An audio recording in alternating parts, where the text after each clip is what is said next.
Assalamualaikum warahmatullahi wabarakatuh. Saya Kurniawan Sahril, NIM 2892150030, Prodi Manajemen Reguler Plus, mata kuliah Manajemen Operasional, dosen pengampu Bapak Hendra Permadi, STMM. Untuk memenuhi tugas ujian tengah semester yang telah diberikan Bapak Hendra, di sini saya akan membahas salah satu materi yang telah diberikan Bapak Hendra. Tapi sebelumnya saya akan membahas tentang manajemen operasional dulu sebentar, pengertiannya. Apa sih manajemen operasional menurut teman-teman? Manajemen operasional adalah proses perencanaan, pengorganisasian, pengarahan, dan pengendalian sumber daya, baik manusia maupun alat-alat, untuk mencapai tujuan organisasi secara efektif dan efisien. Ini termasuk pembuatan keputusan tentang pembuatan produk atau jasa, pengoperasian sistem, pengelolaan inventory, dan pengelolaan sumber daya manusia. Nah, ini adalah materi yang akan saya bahas, yaitu strategi operasi. Perancangan suatu barang dan jasa, kualitas, perancangan proses, pemilihan lokasi, perancangan tata letak, sumber daya manusia, dan rancangan pekerjaan berikut manajemen rantai pasokan. Persediaan, penjadwalan, serta pemeliharaan yang diterapkan guna menghasilkan tujuan yang efektif sesuai dengan strategi organisasi tersebut. Nah, visi dari strategi operasi ini apa sih? Visinya itu suatu pernyataan menyeluruh tentang gambaran ideal yang ingin dicapai oleh organisasi di masa yang akan datang. Sedangkan tujuannya itu untuk melandasi keberadaan suatu organisasi. Pernyataan misi menghasilkan batasan dan fokus organisasi serta konsep dalam menjalankan perusahaan, di mana misi menyatakan adanya suatu organisasi. Nah, menurut Hayes dan Wheelwright, strategi operasi merupakan sebuah pola konsisten yang digunakan dalam pengambilan sistem keputusan dalam perusahaan. Strategi ini tersusun dari beberapa komponen, termasuk mission atau misi, distinctive competence, kemampuan tertentu, objektif, tujuan, dan policy atau kebijakan. Yang pertama, mission. Setiap operasi wajib punya misi yang berkaitan dengan strategi bisnis dan selaras dengan strategi fungsional lainnya. Misi operasi merupakan bagian dari strategi utama bisnis yang dipilih ke unit bisnis. Contohnya, strategi bisnis yang dimiliki oleh perusahaanmu adalah untuk menjadi pemimpin dalam produk. Maka misi operasi yang dapat dilakukan adalah dengan menonjolkan pengenalan produk baru serta fleksibilitas produk yang disesuaikan dengan berubahnya kebutuhan pasar. Distinctive competence. Adanya distinctive competence memungkinkan operasi berlangsung lebih baik dari pesaing. Hal ini mungkin dilakukan dengan adanya sumber daya yang unik yang tidak dimiliki oleh kompetitor dan sulit untuk ditiru. Nah, distinctive competence atau kemampuan tertentu juga harus sesuai dengan misi operasi perusahaan. Komponen ini tidak hanya penting dalam menentukan strategi utama dan bisnis, tapi juga kunci bagi kesuksesan perusahaan kamu. Selanjutnya, operation objective. Tujuannya itu operasi ada 4, yakni cost, flexibility, quality, dan delivery. Semua tujuan ini harus dibuat berdasarkan misi utama dan bisa dibilang atau bisa diukur secara kuantitatif maupun kualitatif. Selanjutnya, kebijakan. Menjelaskan bagaimana cara mencapai tujuan operasi. Operation policy baiknya dibuat dengan mengembangkan setiap keputusan utama, yakni proses, sistem kualitas, kapasitas, dan inventaris. Apa saja fungsi strategi operasi bagi sebuah bisnis? Yang pertama, memungkinkan perusahaan bersaing dalam diferensiasi. Untuk bisa menarik perhatian pelanggan, sebuah perusahaan harus memiliki pembeda. Artinya, produk yang kamu hasilkan harus memiliki perbedaan dengan kompetitor ataupun produk inti lainnya yang dimiliki oleh perusahaan lain. Meskipun berbeda, bukan berarti produk kamu menjadi aneh. Nah, adanya pembeda ini memungkinkan produk terlihat lebih menarik dan memiliki nilai yang lebih, namun tetap bisa memenuhi kebutuhan konsumen. Apa saja fungsi strategi operasi bagi sebuah bisnis? Yang kedua, itu memungkinkan perusahaan bersaing pada biaya atau cost terendah. Strategi operasional yang baik bisa memberikan keuntungan pada perusahaan berupa rendahnya biaya produksi.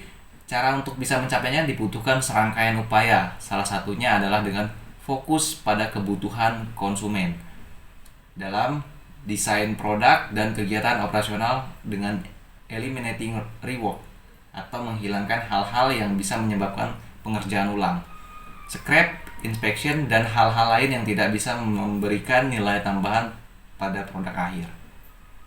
Strategi menekan biaya rendah tetap harus dilakukan dengan mempertimbangkan nilai maksimum yang diharapkan oleh konsumen, tidak hanya dalam proses produksi tapi juga delivery time. Semakin cepat produksi sampai ke tangan konsumen setelah dibuat, akan semakin baik kualitasnya. Selain itu, kamu juga bisa mengurangi waktu operasi dan menyederhanakan proses operasi. Apa saja fungsi strategi operasi bagi sebuah bisnis? Nah, ini yang ketiga, memungkinkan perusahaan bersaing pada respon. Respon yang dimaksud adalah merupakan sekumpulan nilai yang berhubungan dengan kinerja yang cepat, fleksibilitas atau fleksibel dan mumpuni. Respon cepat mencakup berbagai penjadwalan, termasuk dalam proses merancang produk, memproduksi hingga distribusi. Sementara itu, respon yang fleksibel berhubungan dengan kemampuan perusahaan dalam merespon perusahaan atau perubahan-perubahan yang mungkin akan terjadi di pasaran, termasuk fluktuasi volume produksi hingga perubahan atau pembaruan desain produk. Selanjutnya, apa saja bentuk dari strategi operasi? Yang pertama, perancangan atau perencanaan produksi. Sesuai dengan namanya, strategi operasi yang berkaitan dengan perencanaan produksi berkaitan dengan proses produksi. Lebih spesifikasinya, perencanaan produksi berkaitan dengan perencanaan baik metode dan teknologi yang dibutuhkan tenaga kerja untuk melakukan proses produksi. Yang kedua, itu perencanaan keuangan. Perencanaan keuangan berkaitan dengan perencanaan terkait dana yang dibutuhkan menjalankan aktivitas atau operasional perusahaan sehari-hari. Perencanaan fasilitas. Yang ketiga, perencanaan fasilitas merupakan bagian penting dari operasional perusahaan sehari-hari. Perencanaan fasilitas yang baik akan memastikan kalau tenaga kerja memiliki fasilitas yang mereka butuhkan untuk memastikan kalau proses produksi produk atau jasa berjalan dengan lancar. Apa saja bentuk dari strategi operasi? Yang keempat, ini ada perencanaan pemasaran. Perencanaan pemasaran berkaitan dengan proses distribusi atau penjualan akan barang baik, produk atau jasa yang kamu produksi. Yang kelima, perencanaan sumber daya manusia. Perencanaan sumber daya manusia membahas hal-hal terkait manajemen sumber daya, mulai dari pencarian atau rekrutmen, penyeleksian, hingga penempatan tenaga kerja dalam pos-pos yang sudah ditentukan sebelumnya. Apa saja elemen dari strategi operasi yang efektif? Yang pertama, misi operasi. Untuk dapat memiliki strategi operasi yang efektif, kamu harus memastikan kalau strategi operasi bisnismu memiliki prioritas atau tujuan. Prioritas ini bisa meliputi menekan harga produksi, peningkatan mutu, dan lain-lain. Selanjutnya, sasaran operasi. Selain memiliki misi strategi operasi, bisnismu juga harus memiliki sasaran yang jelas. Jelas dalam arti strategi operasi kamu harus memiliki hal-hal yang diukur secara pasti. Sasaran operasi ini nantinya akan dibagi ke dalam dua jenis, sasaran jangka panjang dan sasaran jangka pendek. Yang ketiga, kebijakan operasi. Kebijakan operasi meliputi hal-hal tentang bagaimana mencapai misi dan sasaran operasi. Kebijakan ini biasanya meliputi proses persediaan tenaga kerja dan juga mutu. Strategi operasi dalam lingkungan global. Manajer operasional pada saat ini harus memiliki pandangan global dalam strategi operasi. Perkembangan yang cepat dalam perdagangan dunia yang seolah dunia tanpa batasan mengakibatkan banyak organisasi memperluas operasinya, tidak hanya di dalam negeri tetapi juga di luar negeri. Alasan yang mendasari perusahaan menjadi global. Yang pertama, efisiensi biaya banyak. Cara yang telah dilakukan oleh perusahaan yang beroperasi secara internasional untuk dapat mengurangi berbagai biaya antara lain pemilihan lokasi yang menyediakan biaya tenaga kerja yang rendah, pemanfaatan adanya kesepakatan perdagangan, itu adalah efisiensi biaya. Selanjutnya yang kedua, perbaikan manajemen rantai pasokan dengan menempatkan fasilitas di negara di mana sumber daya tertentu berada. Maka pengelolaan manajemen rantai pasokan dapat lebih terjamin. Yang ketiga, pemberian produk yang lebih baik karena karakteristik produk yang diinginkan oleh konsumen sangat bervariasi dan ditentukan oleh masing-masing lokasi. Maka banyak perusahaan yang beroperasi secara internasional menempatkan diri di negara di mana produknya dipasarkan. Misalnya disesuaikan dengan budaya yang berlaku. Keempat, menarik pasar baru. Perusahaan yang wilayah pemasarnya di dalam negeri sudah terbatas maka dapat memanfaatkan pasar luar negeri yang masih terbuka. Kelima, belajar untuk beroperasi yang lebih baik. Banyak perusahaan melakukan kerjasama dengan perusahaan lain dan negara lain untuk alih teknologi, mengadakan riset bersama ataupun kerjasama dalam desain serta kegiatan operasional lainnya.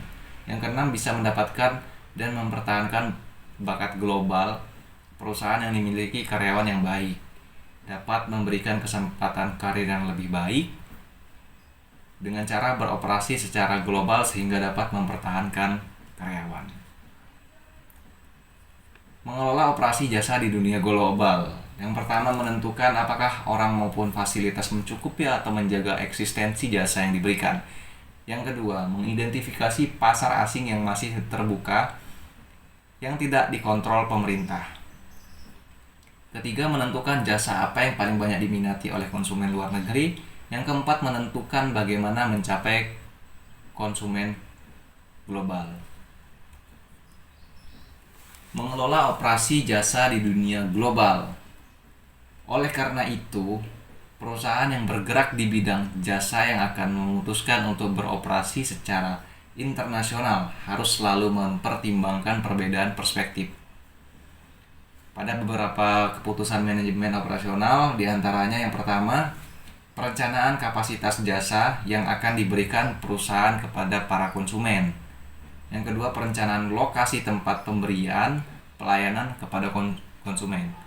Yang ketiga, desain fasilitas dan layout yang digunakan perusahaan dalam memberikan pelayanan kepada konsumen.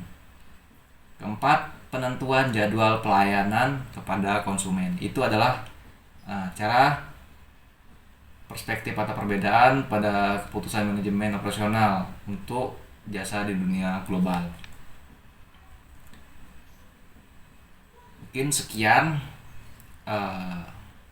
video yang saya buat, materi tentang strategi operasi.